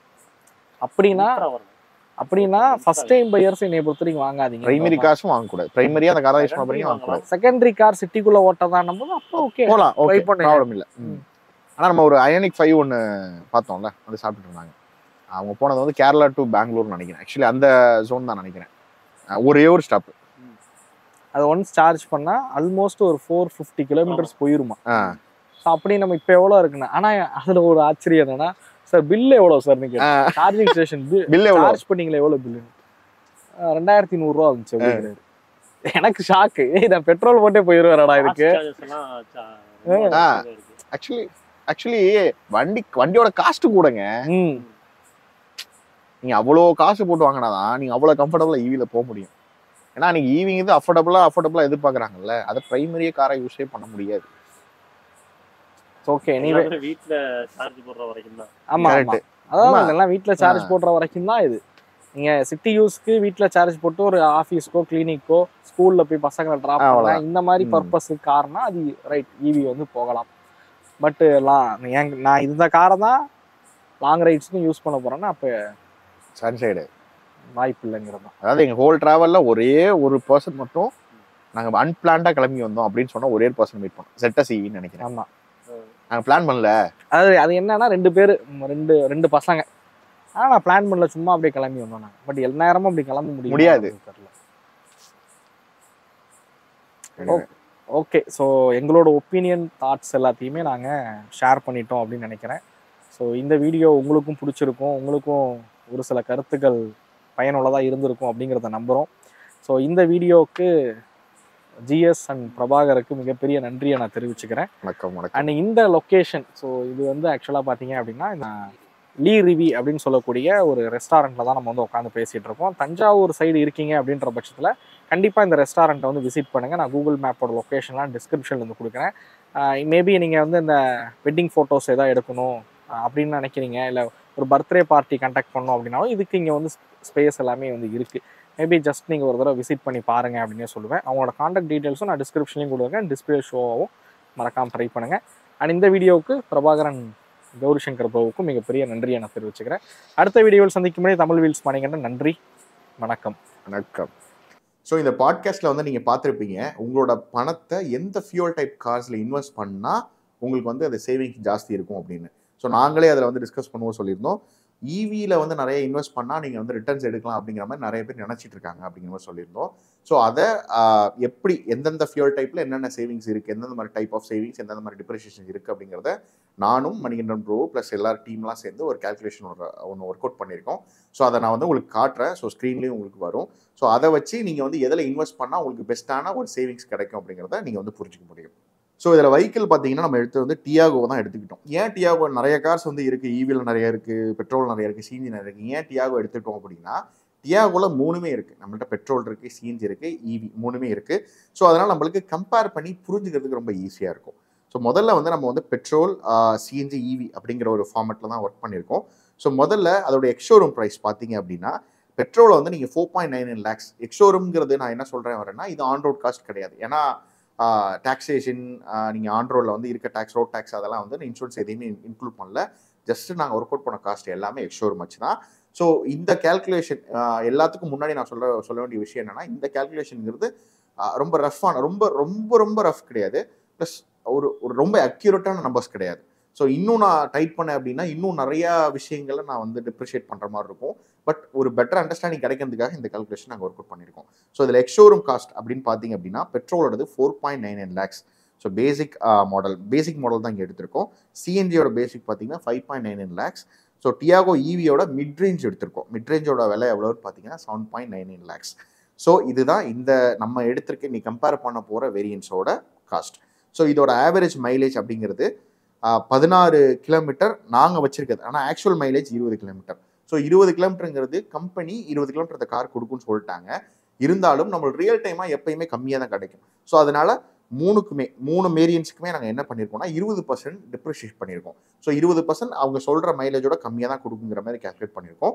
ஸோ ஆவரேஜ் 16 கிலோமீட்டர் வந்து உங்களுக்கு பெட்ரோலுக்கும், சிஎன்ஜிக்கு 21 கிலோமீட்டரும், ஈவி அதாவது சிங்கிள் சார்ஜுக்கு 200 கிலோமீட்டர் போக முடியும் அப்படிங்கிற மாதிரி ஒரு வேல்யூவை நாங்கள் டிரைவ் பண்ணி வச்சுருக்கோம். ஸோ இந்த டிரைவ்டு காஸ்ட், அதாவது இந்த டிரைவிங் காஸ்ட்டுக்கு ஒரு 10,000 கிலோமீட்டருக்கு ஒரு 15,000 கிலோமீட்டருக்கு நீங்கள் எவ்வளோ ஓட்ட முடியும் அப்படிங்கிறதையும் நம்ம பார்ப்போம். ஸோ ஃபியூல் காஸ்ட் எடுத்துட்டது எப்படி எடுத்திருக்கோம் அப்படின்னா 100 rupees வந்து பெர் லிட்டருக்கு எடுத்திருக்கோம் பெட்ரோலுக்கு. 80 rupees பெர் கேஜிக்கு சிஎன்ஜிக்கு எடுத்திருக்கோம். ஆனால் நீங்கள் கேட்கலாம் சிஎன்ஜி எங்கள் ஊரில் கம்மியாக இருக்குது எங்கள் ஊரில் கூட இருக்குன்னு. இப்போ ஆவரேஜாக பார்த்தீங்கன்னா ஒரு 72லேருந்து ஒரு 90 வரைக்கும், சென்னையெல்லாம் 90 வரைக்கும் இருக்குது. ஸோ நாங்கள் ஒரு ஆவரேஜ் ஒரு 80 rupees பெர் கேஜின்னு வச்சுருக்கோம். ஏன்னா நீங்கள் வந்து நீங்கள் சிஎன்ஜி யூஸ் பண்ணுறீங்க அப்படின்னா சென்னையில் யூஸ் பண்ணிங்கன்னா வேறு ரேட்டு, ப்ளஸ் தஞ்சாவூரில் பார்த்தீங்கன்னா 72 rupeesல இருக்குது. ஸோ அதனால் ஆவரேஜ் 80 rupeesன்னு எடுத்திருக்கோம், 80 ரூபான்னு எடுத்திருக்கோம். இந்த டியாகோ ஈவி, அதாவது ஈவியை சார்ஜ் பண்ணுறதுக்கு நாங்கள் எடுத்த காஸ்ட் அப்படின்னு பார்த்தீங்கன்னா 18 ரூபா. அது கமர்ஷியல் காஸ்ட். நீங்கள் வீட்டிலே யூஸ் பண்ணுறீங்கன்னா அந்த காஸ்ட் வேறு மாதிரி வரும். பட் நாங்கள் ஒரு லாங் டூர் போகிறீங்க, இல்லை வந்து ஒரு லாங் டிரைவ் போகணும்னு நினைக்கிறீங்க அப்படிங்கிற பட்சத்தில் தான் ஒரு ப்ரெஸ்கிரிப்ஷனில் வச்சுருக்கோம். ஸோ அப்படி பார்த்தீங்கன்னா ஈவியோட கமர்ஷியல் காஸ்ட் கிலோவாட் ஹவருக்கு ஒரு யூனிட் சார்ஜ் பண்ணுறதுக்கு ₹18 சார்ஜ் பண்ணுறாங்கன்னு வச்சுக்கோங்க. ஸோ இதுவும் அக்யூரேட் தான், நம்பர்ஸ் எல்லாம் அக்யூரேட் தான். ஸோ இயர்லி அடுத்த டேர்ம் என்ன அப்படின்னு பார்த்தீங்கன்னா இயர்லி 10,000 கிலோமீட்டர்ஸ், அதாவது ஒரு வருஷத்துக்கு 10,000 கிலோமீட்டர் ஓட்டுறீங்க. அதுக்கு நீங்கள் ஒரு ஃபியூலுக்கும் எவ்வளோ செலவு பண்ணியிருப்பீங்க? பெட்ரோல்னு பார்த்தீங்கன்னா 62,500 ரூபாய் செலவு பண்ணுவீங்க, 625 லிட்டர் ஃபில் போடுவீங்க. ஓகேவா? ஸோ 62,000 நீங்கள் பெட்ரோலுக்குன்னு செலவு பண்ண காஸ்ட்டு. இதே சிஎன்ஜி போனீங்கன்னா 38,000 தான் செலவு பண்ணியிருப்பீங்க. ஆல்மோஸ்ட் பாதி குறைஞ்சிருச்சு இந்த காஸ்ட்டுங்கிறது. இதே சிஎன்ஜி அது ஈவி போனீங்க அப்படின்னா 17,550 ரூபா. இப்போ நீங்கள் நினைக்கலாம் என்னடா அது சிஎன்ஜி வந்து ரொம்ப கம்மியாக இருக்கு, ஒரு ஒரு ஒரு ஒரு 30% to 25% தான் இருக்குது அப்படின்னு நினைக்கலாம். மேபி உங்களுக்கு எண்டில் இன்னும் கொஞ்சம் நல்லா ஒரு அண்டர்ஸ்டாண்டிங் இருக்கும்னு நினைக்கிறேன். இதே விஷயத்த நாங்கள் 5 இயர்ஸ்க்கு பண்ணியிருக்கோம். 5 இயர்ஸ்க்கு 50,000 கிலோமீட்டர் ஓட்டினீங்க அப்படின்னா நீங்கள் செலவு பண்ணியிருக்க அமௌண்ட், அதாவது ஃபியூலில் மட்டும் 3,12,500 ரூபாய் பெட்ரோலுக்கு பண்ணியிருக்கீங்க. சிஎன்ஜிக்கு 1,90,476 ரூபாய். அதே ஈவிக்கு நீங்கள் போடும்போது 87,750. இதில் பார்த்தீங்கன்னா அந்த ஃபியூல் வைஸாக பார்த்தீங்கன்னா ஈவி ரொம்ப குறைவாக தான் வருது. இதில் அடுத்த டேர்ம் என்ன விஷயம்னா நாங்கள் டோட்டல் ஸ்பெண்ட் 5 இயர்ஸ்க்குன்னு போட்டிருக்கோம். டோட்டல் ஸ்பெண்டாக ஒன்றும் கிடையாது. நீங்கள் கார் வாங்கினப்போ ஒரு அமௌண்ட் ஸ்பெண்ட் பண்ணியிருப்பீங்க, அதுக்கப்புறம் ஃபியூலுக்குன்னு ஒரு அமௌண்ட் ஸ்பெண்ட் பண்ணியிருப்பீங்க. அதாவது டோட்டலாக அந்த காருக்குன்னு உங்கள் கையிலேருந்து நீங்கள் ஸ்பெண்ட் பண்ண அமௌண்ட் இவ்வளோ அப்படிங்கிறது. ஸோ இப்போ எக்ஸாம்பிளுக்கு எடுத்துக்கிட்டிங்கன்னா பெட்ரோல் வந்து 4.99 lakhs. அதில் நீங்கள் 5 இயர்ஸ்க்கு நீங்கள் செலவு பண்ண ஃபியூல் காஸ்ட்டோட விலை பார்த்தீங்க அப்படின்னா 3,12,500. ஸோ இது ரெண்டையும் ஆட் பண்ணிங்க அப்படின்னா 8,11,500 ரூபாய் வருது. இதுதான் நீங்கள் அந்த கார் மேலே இன்வெஸ்ட் பண்ணியிருக்க அமௌண்ட். இப்போ நீங்கள் கேட்கலாம், நான் சர்வீஸ் பண்ணியிருப்பேன், மேபி இடையில ஏதாவது செலவு இருந்தால் பார்த்துப்பேன் அப்படின்னா நாங்கள் அதெல்லாம் கன்சிடரே பண்ணல. ஸோ நாங்கள் totally barely focus on vehicle purchasing cost plus fuel cost. So இதை வச்சு தான் பண்ணியிருக்கோம். இதில் உங்களுக்கு என்ன பெனிஃபிட்ஸ் கிடைக்குது அப்படிங்கிறது தான் ஒரு விஷனாக வச்சு ஒர்க் பண்ணியிருக்கோம். ஸோ இதில் மெயினாக எல்லாரும் ஃபோக்கஸ் பண்ணுற விஷயம் என்ன அப்படின்னு பார்த்தீங்கன்னா காரோட டிப்ரிசியேஷன் காஸ்ட். ஸோ டிப்ரிசியேஷன் அப்படின்னா உங்களுக்கு எல்லாருக்குமே தெரியும், அதாவது ஆட்டோமொபைல்ஸை டிப்ரிசியேட்டிங் அசட்டுமாங்க. ஏன் சொல்கிறாங்கன்னா நீங்கள் கார் ஷோரூம்லேருந்து இறக்கும் போதே இவ்வளோ % விலை கம்மியாயிரும். அது உங்களுக்கே தெரியும். நீங்கள் கார் எடுத்துகிட்டு வீட்டுக்கு வந்துட்டா உங்களால் அன்னைக்கு காலைல வாங்கிட்டு வந்து ஈவினிங் விற்றா கூட உங்களால் அந்த அமௌண்ட்டை ரெக்கவரி பண்ண முடியாது, ஃபுல் அமௌண்ட்டை. ஸோ இன்னைக்கு உங்களுக்கு ரோட்டுக்கு வந்துட்டனால அது வந்து குறைஞ்சிரும் விலை. ஸோ அந்த டிப்ரிசியேஷன் அப்படிங்கிறத நாங்கள் 10%ங்கிறத வச்சுருக்கோம். இப்போ வந்து 10% எப்படி வச்சிங்க அப்படின்னா நாங்கள் நிறைய பேப்பர்ஸை வந்து ரெஃபர் பண்ணோம். ஆக்சுவலி பப்ளிஷ்டு பேப்பர்ஸ், ஜேர்னல்ஸ் வந்து ரெஃபர் பண்ணோம். ஸோ அதில் ஈவிக்கு பார்த்தீங்கன்னா ஒரு 15 to 20% வரைக்கும் டிப்ரிஷியேஷன் காஸ்ட் per இயர்லி இருக்கும் அப்படிங்கிற மாதிரி சொல்லியிருந்தாங்க. But at the same time conventional vehicle IC இன்ஜின்ஸ்னு போனீங்கன்னா வெறும் 3.6% தான் இருக்கும், 3.6% தான் இருக்கும். ஆனால் அதுவே ஈவிக்கு போனீங்க அப்படின்னா 15 to 20% வரைக்கும் இருக்கும் அப்படிங்கிற மாதிரி அந்த ஜேர்னல்ஸில் பப்ளிஷ் ஆயிருந்தது. ஸோ நாங்கள் ஒரு ரெஃபரன்ஸாக எடுத்துக்கிட்டு 3.6 எடுத்துக்கல, 15 எடுத்துக்கல, 10%ங்கிறத காமனாக எடுத்துக்கிட்டோம். பெட்ரோல், சிஎன்ஜி, ஈவி மூணுக்குமே 10% காமனாக எடுத்துக்கிட்டோம். ஸோ அப்படி காமனாக எடுத்துக்கிட்டோம் அப்படின்னா நம்ம அந்த வண்டியை ஒரு 5 வருஷம் கழிச்சு விற்கும் பொழுது நம்மளோட காஸ்ட் எவ்வளோ வரும் அப்படின்னு பார்த்தீங்கன்னா 2,49,500 வரும் பெட்ரோலுக்கு. நீங்கள் பெட்ரோல் டியாகோ வித்துட்டீங்க அப்படின்னா உங்களுக்கு ஆல்மோஸ்ட் ஒரு 2.5 லட்சம் ரூபாய் கைக்கு கிடச்சிடும். நீங்கள் ஃபியூலோட சேர்த்து அதில் இன்வெஸ்ட் பண்ண அமௌண்ட் 8,11,500 ரூபாய். இதுவே நீங்கள் சிஎன்ஜிக்கு வந்தீங்கன்னா உங்களுக்கு கிடைக்கக்கூடிய அமௌண்ட் 5 வருஷம் கழிச்சு விற்றா 2,99,500 ரூபாய், ஆல்மோஸ்ட் 3 லட்சம் ரூபாய். இதுவே நீங்கள் ஈவிக்கு போனீங்கன்னா 4 லட்ச ரூபாய் கிடைக்கும். இப்போ நீங்கள் கேட்கலாம், 4 லட்ச ரூபாய் எனக்கு ஈவியில் கிடைக்குது, ஆனால் அங்கே வெறும் 3 லட்சமும் 2 லட்சம் கிடைக்குதுன்னு கேட்டால், ஆனால் நீங்கள் இன்வெஸ்ட் பண்ண அமௌண்ட்டை நீங்கள் கவனிச்சிங்கன்னா நீங்கள் பெட்ரோலுக்கு வெறும் 5 லட்சம் தான் கொடுத்து வாங்கியிருக்கீங்க. ஆனால் டியாகோ ஈவி பார்த்தீங்கன்னா 8 லட்ச ரூபா கொடுத்து வாங்கியிருக்கீங்க. எவ்வளோ லேக்ஸ் வந்து டிஃபரன்ஸ் வருது? 3 லட்ச ரூபா டிஃபரன்ஸ் வருது. ஸோ இதில் கடைசியாக ஒரு விஷயம் இருக்குது, லாஸ்ன்னு ஒரு ஃபோல்டர் இருக்குது. ஸோ இதுதான் ரொம்ப இம்பார்ட்டன்ட் நினைக்கிறேன் நான். ஏன்னா இதில் தான் நீங்கள் எவ்வளோ சேவ் பண்ணியிருக்கீங்க, எவ்வளோ, அதாவது நீங்கள் ஃபியூச்சரில் கார் வாங்குறது எந்த ஃபியூல் டைப் வாங்கலாம் அப்படிங்கிறத நீங்கள் வந்து முடிவு பண்ண முடியும். ஸோ இதில் ஃபஸ்ட்டு பெட்ரோலுக்கு நீங்கள் லாஸ் பண்ண அமௌண்ட் எவ்வளோன்னு பார்த்தீங்கன்னா, அதுவே நீங்கள் வாங்கியிருந்தீங்க அப்படின்னா நீங்கள் லாஸ் பண்ண போகிற அமௌண்ட்டு 5,62,000. லாஸுங்கிறது ஒன்றும் இல்லை, நீங்கள் வாங்கிட்டு விற்கும் பொழுது ஒரு 5 வருஷம் கழிச்சு விற்கும் பொழுது உங்களுக்கு இவ்வளோ வாங்குறதுக்கு விற்கிறதுக்கு இவ்வளோ டிஃப்ரென்ஸ் இருக்குது. ஸோ 5,62,200 உங்களுக்கு லாஸ் ஆன அமௌண்ட். இதே சிஎன்ஜின்னு பார்த்தீங்கன்னா 4,89,976, ஆல்மோஸ்ட் 4,90,000. ஈவின்னு பார்த்தீங்கன்னா 4,86,750. ஸோ இந்த அக்யூரேட் நம்பர்ஸ்லாம் பார்த்தீங்கன்னா ஈவி ஒரு 3,000 கம்மியாக இருக்குது. நீங்கள் கேட்கலாம், என்னடா அது சிஎன்ஜியை விட ஈவி வந்து சிஎன்ஜி பெஸ்ட்டுங்கிற மாதிரி இருந்தது வீடியோவில் பார்க்கும்போது, பட் ஈவி வந்து இன்னும் 3,000 கம்மியாக இருக்கே அப்படின்னு யோசிச்சிங்கன்னா அப்படி கிடையாது. நீங்கள் இன்வெஸ்ட் பண்ண அமௌண்ட் அப்படிங்கிறது 3 லட்ச ரூபாய் கூட ஈவிக்கு. ஸோ நீங்கள் வந்து சிஎன்ஜிக்கு 6 லட்ச ரூபாய் தான் பண்ணியிருப்பீங்க, பெட்ரோலுக்கு 5 லட்ச ரூபாய் தான் பண்ணியிருப்பீங்க. ஆனால் டிஃப்ரென்ஸ் பார்த்தீங்கன்னா ஈவிக்கு 8 லட்ச ரூபாய் பண்ணியிருப்பீங்க. ஒரு எக்ஸாம்பிளுக்கு நான் புரியுறதுக்காக ஒரு எக்ஸாம்பிள் சொல்கிறேன். சப்போஸ் ஒரு லோ பட்ஜெட் ஃபிலிம் எடுக்கிறீங்க, ஒரு 10 கோடி ரூபா போட்டு எடுக்கிறீங்க, அதுக்கு உங்களுக்கு ரிட்டர்ன்ஸ் வந்து ஒரு 5 கோடி ரூபா வருது. அதுவே 100 கோடி ரூபா படம் எடுக்கிறீங்க, அதுக்கும் ரிட்டர்ன்ஸ் 5 கோடி ரூபா வந்தால் ரெண்டும் ஒன்று கிடையாது. ஸோ ரெண்டோட ரிட்டர்ன்ஸும் தனித்தனி. உங்களுக்கு கிடைச்ச லாபங்கிறது 10 கோடி ரூபாய்க்கு கிடைக்கிற லாபமும் 100 கோடி ரூபாய் லாபம் கிடைக்கிற லாபமும் வேல்யூ ஒன்றா இருந்தாலும் பட் நீங்கள் இன்வெஸ்ட் பண்ண அமௌண்ட் வேறு. ஸோ உங்களுக்கு ரிட்டர்ன்ஸ் அதிகமாக தான் கிடைக்கணும். இன்கேஸ் அந்த 3 லட்ச ரூபாய் வந்து கூட கொடுத்து வாங்குறப்போ நீங்கள் இஎம்ஐயில் வாங்கியிருந்தீங்க அப்படின்னா உங்களுக்கு அதோட இன்ட்ரெஸ்ட் ரேட் அதிகமாக இருக்கும். ஸோ அது நீ எப்படி எந்த ஆங்கிள் யோசிச்சு பார்த்தாலும் ஈவி வந்து உங்களுக்கு ஒரு ப்ராஃபிட்டபுளான வெஹிக்கிள் இப்போதைக்கு அது கிடையாது. ஸோ இது வந்து நம்பர்ஸ் சொல்கிறது. ஏன்னா நீங்கள் லாஸ்ட்டில் வந்து நம்பர்ஸ் வந்து சேமாக இருக்குது, அதனால் ஈவி வந்து ப்ராஃபிட்டபுள் நினைக்காதீங்க. ஸோ நீங்கள் இன்வெஸ்ட் பண்ணுற அமௌண்ட்டையும் உங்களுக்கு கிடைக்கிற லாஸ் ஆகிற அமௌண்ட்டையும் பார்த்தீங்க அப்படின்னா, எங்களை பொறுத்த வரைக்கும், அதாவது தமிழ் வீல்ஸ் மணிகண்டனாக இருக்கட்டும், இல்லை நீங்கள் அன்றைக்கி ஜிஎஸ் வந்து நம்ம பேசியிருந்தார அவராக இருக்கட்டும், இப்போ நானாக இருக்கட்டும், எங்கள் பாயிண்ட் ஆஃப் வியூவில் CNG is a best saving car. இப்போது இந்த சுச்சுவேஷனுக்கு இன்றைக்கி நாங்கள் இந்த வீடியோவில் சொல்கிறதுக்கு சொல்கிறேன். ஸோ ஃப்யூச்சரில் இந்த ஈவியோட இன்ஃப்ராஸ்ட்ரக்சர் கூட ஆகி மாஸ் ப்ரொடக்ஷன் வரும்பொழுது அதோட விலை வந்து இப்போ சிஎன்ஜி அளவுக்கு ஈவியும் கிடைக்கிது அப்படின்னா மேபி அந்த டைமில் ஈவி வந்து ஒரு ஃப்ளெக்சிபிளான ஒரு ப்ராஃபிட்டபிளான ஒரு காராக இருக்கலாம். பட் இப்போதைக்கு நாங்கள் சொன்ன அந்த 3 ஃபியூல் டைப்பில் சிஎன்ஜி தான் பெஸ்ட்.